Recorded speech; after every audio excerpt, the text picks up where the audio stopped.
آج 14ویں عالمی اردو کانفرنس میں آپ سب کو خوش آمدید کہتا ہوں، جو اندر ہیں، جو باہر ہیں، جو دنیا بھر میں ڈیجیٹلی کنیکٹڈ ہیں۔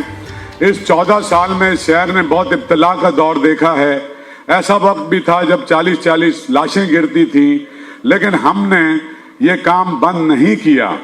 بعض لوگوں نے اس پہ اعتراض بھی کیا، لیکن وہ لوگ سب کے سب چاہتے ہی یہی تھے کہ آپ اپنی تہذیب و ثقافت سے کٹ جائیں اور آپ سوسائٹی وداؤٹ کلچر بن جائیں، کیونکہ جب کسی بھی قوم کا کلچر ختم ہو جاتا ہے تو ان میں اور کوئی مردہ انسانوں میں کوئی فرق نہیں ہے۔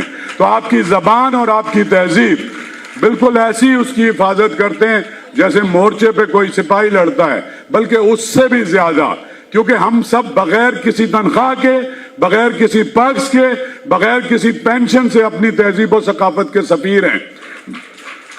تالیاں زور سے بجاؤ نا یار۔ ابھی زہرا آپا اور میں باتیں کر رہے تھے، زہرا نے کہا کہ جب 14 سال پہلے ہم نے کانفرنس شروع کی تھی تو اس میں اس بینچ پہ کون کون ہوتا تھا؟ اس میں سے کشور آپا ہیں، زہرا آپا ہیں، آپ سب کو اللہ سلامت رکھے۔ لیکن پہلی کانفرنس میں گوپی چند نارنگ، خلیق انجم، شمیم انفی، شمس الرحمان فاروقی، انتظار حسین، حاجرہ مسرور، جمیل جالبی، جمیل الدین علی، فرمان فتح پوری، یعنی وہ جو ہماری جو 11 یہاں ہوتی تھی۔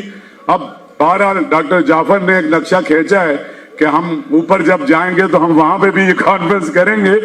تو میں بہت خوش ہوں، مہینے بھر سے زیادہ میری پوری ٹیم، میری گورننگ باڈی، آرٹس کونسل کا اسٹاف، اس کے سویپر سے لے کے اس کا ٹیکنیشین، آپ یقین مانیں کہ دنوں سے سوئے نہیں ہیں اس کانفرنس کے لیے۔